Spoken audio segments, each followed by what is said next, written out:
Hey biker fan, welcome to another episode of Motomyrt Reviews. Today we're reviewing the Zero SR, a completely electric motorcycle. The first motorcycle I tried out which was electric. So let's go dive into what I thought of it and my review. Let's go!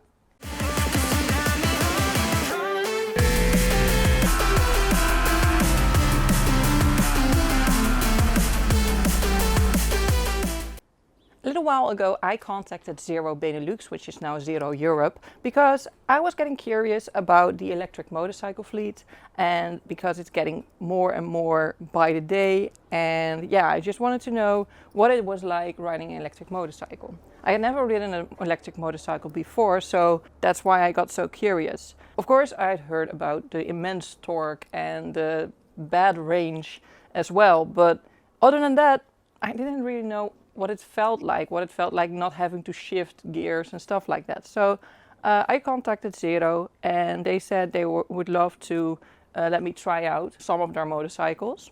So then they came with the Zero SR.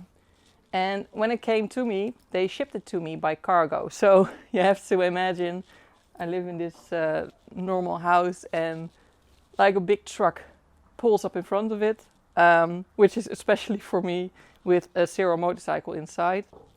The guy from the cargo truck, he got the Zero motorcycle out and he said like, here you go, put it in front of my doorstep, and that was that. Have fun with it. And yeah, since then, that's been 2 weeks ago now, I've been able to ride with the Zero a little bit, get to know it, and yeah, that's how I now can do this in-depth review. Some small technical stuff. First of all, when it got out of the cargo truck, you immediately look at the bike. Of course, you want to see what you have been brought. And one of the first things that I noticed was the engine here and this bronze-like engine on the back, which says Z-Force 7510, which is the name of the engine. And it's a pretty bike to see actually. They really put some thought into the design and you can really see it back in the motorcycle itself. It's pretty thin. Also something I noticed is the clutch, or actually the lack of the clutch. There's no clutch there because this motorcycle is 100% electric. It does not have a transmission. You don't have to shift. So yeah, why would you need a clutch lever if you don't have to shift? So there's no clutch lever, there's no clutch pedal, and that's what's missing. Other than that, nothing really noticeable. I noticed that it doesn't have a chain drive, but a belt drive. You don't see the sprockets and stuff like that. And other than that, also something you notice is the suspension here on the back, which is made by Bosch. So yeah, it has Showa front forks from the brand Showa. And it has J1 brakes, which is a Spanish brand I had never heard of, but they work pretty well, so that's not bad. It has a 14.4 kilowatts hour engine, so that delivers about 166 Newton meter of torque. Yeah, that's it's quite torquey, as to be expected from an electric motorcycle, but yeah, when I first got it, I did not know exactly how much torque it had. Something that was really surprising to me actually was the torque, because I had heard so many stories about the torque being, whoa, electric motorcycle, so much torque, you will like yeet yourself forward, but that's not really the case. I wasn't surprised, or didn't scare me when I pulled the throttle, even if I was in sport mode. It didn't scare me to twist the throttle. Yes, it gives an immense amount of torque. You can easily lap or gap another sport bike at a traffic light. But it's not that much torque immediately at the start when you twist the throttle. When you're going, it gives a little bit of torque, and later on it gives some more output. The guys from Zero really thought about that one, because that way you don't have to be anxious when you twist the throttle. It's still safe to twist the throttle as fast as possible. So let's take a quick walk around the motorcycle and give you some more specs. This Zero SR is completely stock except for some additional accessories. This is called the Quick Stake package and it consists of different mirrors, carbon fiber front and back fender, LED blinker indicators, brake lever protection, bar ends made out of aluminium, bobbins on the rear wheel, and other than that it doesn't have any improvement packages on the performance or range, so this is about the cheapest option of this motorcycle. So that's a little bit about the specs. I'm not going to go in depth too much on that. You can read about it, all about it on the Zero Motorcycles website. I'm gonna dive directly into my thoughts because the first time I got it here at my house, I got it delivered and a few hours later I was like, I'm gonna try it out. It was a little bit rainy that day, it was still drizzling from time to time, so I put the motorcycle in rain mode and I decided to go for a ride. And first thoughts were, where is the on-off button? Because you turn the ignition key, you take up the kickstand, and then you're like, oh, and now? Am I supposed to push anything? And other than the kill switch, there's no power button. So you just twist the throttle and it's ready to go. That was something new for me because as a motorcycle combustion engine rider, you're so used to having to start the engine and hearing that the engine is starting, and now you don't hear anything except a little buzzing noise when you twist the throttle and you're really gonna ride. So that was a real new experience for me. I was a little bit confused at first as to what to do with that. So yeah, I do have a little video of me like trying it out without a helmet on the sidewalk. I'll put it in here. Here it is, raw footage of me sitting down on this motorcycle for the first time. I have snipped it here and there just for the length, but other than that, it is the first time of me sitting down on this motorcycle, and you can see the confusion on my face and hand waving and stuff like that. So yeah, enjoy.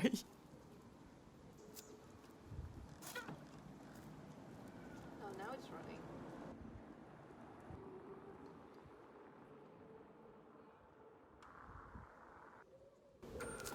Oh, okay. Whoa, that's weird.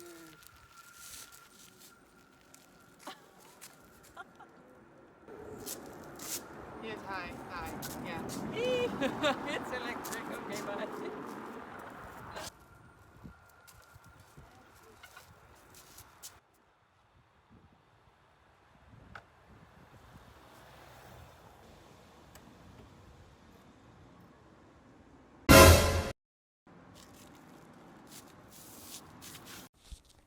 After that rain ride, I came home and I saw that the range on the motorcycle itself, it went down from 170 kilometers to 158.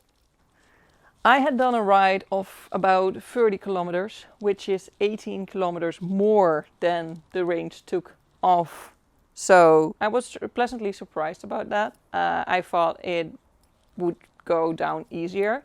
But then again, this motorcycle, it's at max capacity of the battery, has about 200 kilometers to ride when you're gonna ride in city traffic mostly. So it already was less than that. So probably the previous person that had ridden this bike had ridden it in the sports mode. So that the motorcycle was still like, oh, we're gonna ride sporty again because the same person is gonna ride. And he adjusts himself and he adjusts the range based off on how you ride. So that's quite funny to see, especially that the range didn't go down that much when I came home. A few days after though, I went on a ride together with Rick, my boyfriend. And I went on the back and he was riding and we went out. I hadn't charged it yet, so the batteries were still at 158. And we went for a 1.5 to 2 hour ride, which was like 90 kilometers. And when we got home, the range was at 10 kilometers. So if you do the math there, it gave me around 130 kilometers in one charge. So that's not a lot, but then again, we were also riding 2 up, which is also taking more of the battery from the SR. So yeah, it's not that weird that it only was about 130 kilometers. We also rode pretty sporty when Rick was riding. He put it in sports mode most of the time, and yeah, I had to hang on for dear life on the back. But yeah, that makes sense why it will go down faster, the battery's percentage and the range. I have also tried the top speed of this bike. Top speed comes in around 170 kilometers an hour. That's what I topped at. That's in the sports mode. You could also put it in eco mode, and it will be limited at 120 kilometers an hour, just because it's better for your battery life. All right, I'm just gonna put in some sequence of riding in here. Jane shot this footage with her GoPro attached to her CBR 600RR, which is quite loud. So I took the sounds out of underneath it because the Zero doesn't make sound anyway. So you don't need to hear it anyway, and you wouldn't hear it over the sound of her exhaust. But this was really, it's a little bit of road where you have a lot of corners, and this is the spot where I really started feeling comfortable with this motorcycle. And yeah, as you can see, I'm wearing Kevlar here, but if I were to wear a full leather suit, I could be dragging me here, and Jane as well. So yeah, super fun day, fun making pictures with Jane as well, and she had a ride on the bike here as well. So yeah, great evening. After a while of riding it, I figured out that the bike has cruise control, which I have ridden bikes before which have cruise control. This bike has it too. I really enjoy cruise control, especially on longer rides over the highway.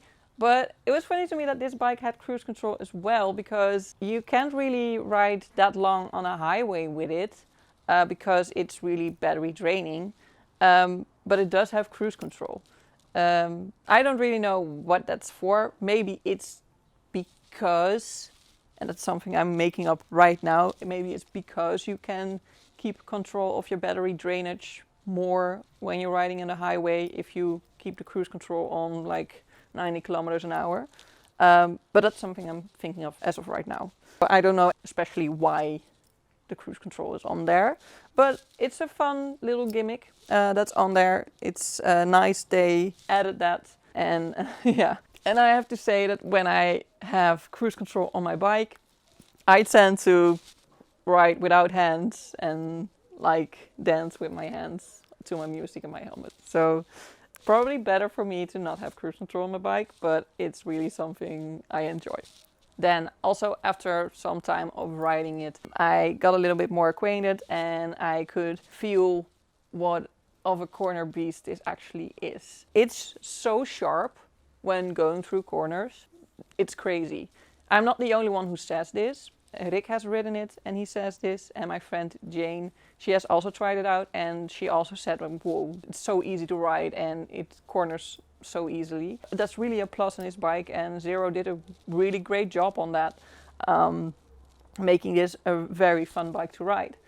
Now, for commuting and in-city trips, this bike will be perfect to use. But yeah, they're also working on other different kinds of biofuels and stuff like that. So we'll see what the future brings. But as this motorcycle is, I am excited for the future and to see what Zero is going to bring to the table in the means of new motorcycle and better range and stuff like that.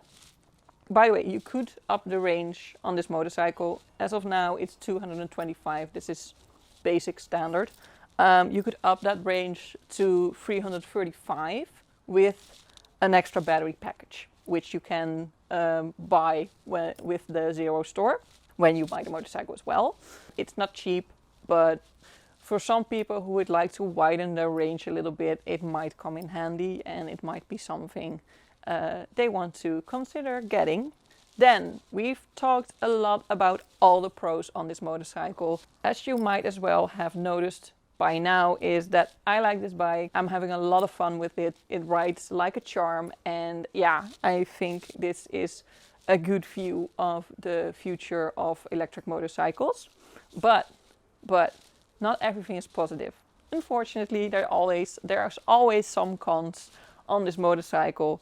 And yeah, there are some on the Zero motorcycles as well.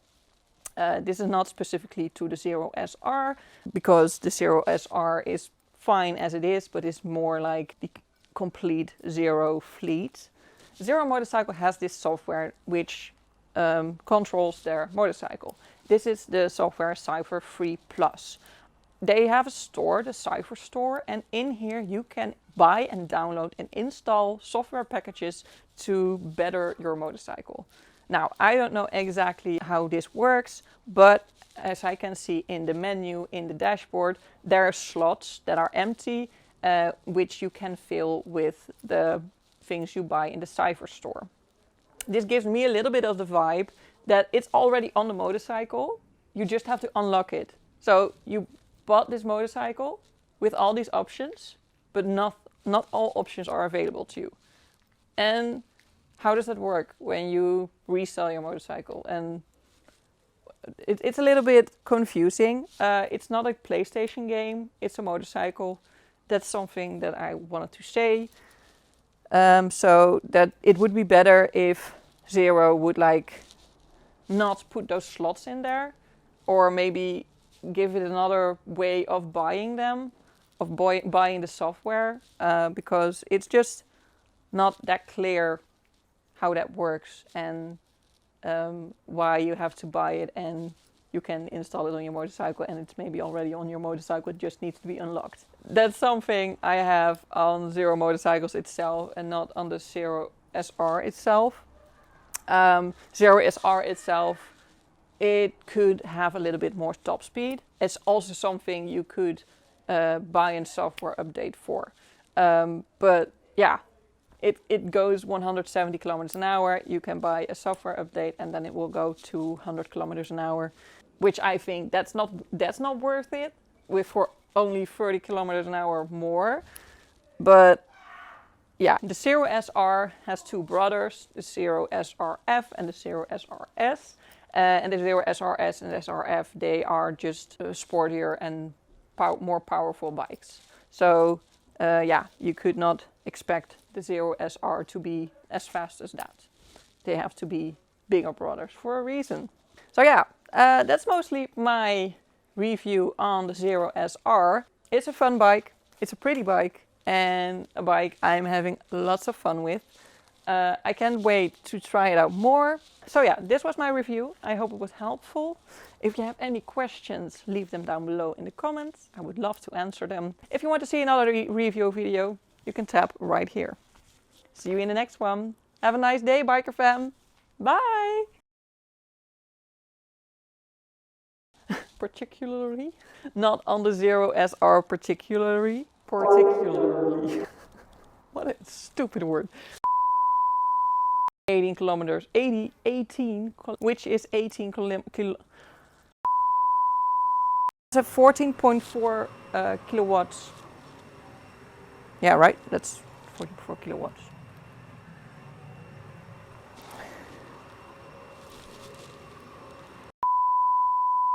And you see the Engels. Vering in het Engels.